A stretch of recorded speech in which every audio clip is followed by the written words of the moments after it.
పిఠాపురంలో ఈ నెల 9 నుండి 11వ తేదీ వరకు సంక్రాంతి సంబరాలు, 9న ఉప ముఖ్యమంత్రి పర్యటన, 26న గణతంత్ర దినోత్సవ వేడుకల కార్యక్రమాలకు వివిధ శాఖల సమన్వయంతో పటిష్టమైన ఏర్పాట్లు చేపట్టాలని జిల్లా రెవెన్యూ అధికారి జె వెంకట్రావు అధికారులను కోరారు. శనివారం మధ్యాహ్నం కలెక్టరేట్ వివేకానంద సమావేశ హాల్లో ఆయన జిల్లా అధికారులతో కోఆర్డినేషన్ మీటింగ్ ఏర్పాటు చేసి సంక్రాంతి సంబరాలు, ఉప ముఖ్యమంత్రి పర్యటన, గణతంత్ర దినోత్సవ కార్యక్రమాల నిర్వహణకు వివిధ శాఖలు చేపట్టవలసిన ఏర్పాట్లను సూచించారు.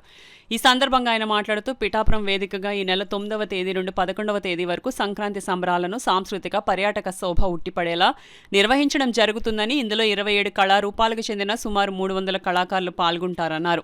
జెడ్పీసీఓ, పాడా ప్రాజెక్ట్ డైరెక్టర్లు సమన్వయ అధికారులుగా నిర్వహించే వేడుకలకు వివిధ శాఖలు కేటాయించిన ఏర్పాట్లను చేపట్టాలని ఆయన తెలిపారు. కార్యక్రమాలు జరిగే 3 రోజులు శాంతి భద్రతలు, సమూహాలు, వాహనాల నియంత్రణ, వాహన పార్కింగ్ అంశాలను పోలీస్ శాఖ చేపట్టాలని, అత్యవసర వైద్య సేవలతో మెడికల్ క్యాంపులు, అంబులెన్స్లను డిఎంహెచ్ఓ, డీసీహెచ్ఎస్లు ఏర్పాటు చేయాలని తెలిపారు. సాంస్కృతిక ప్రదర్శనలకు వేదికలు, త్రాగునీరు, పారిశుద్ధ్యం అంశాలను పిఠాపురం మున్సిపల్ కమిషనర్, ఎంపీడీఓలు ఏర్పాటు చేయాలని, కల్చరల్ ఈవెంట్స్ నిర్వహణ కాకినాడ ఆర్డీఓ పర్యవేక్షించాలని కోరారు.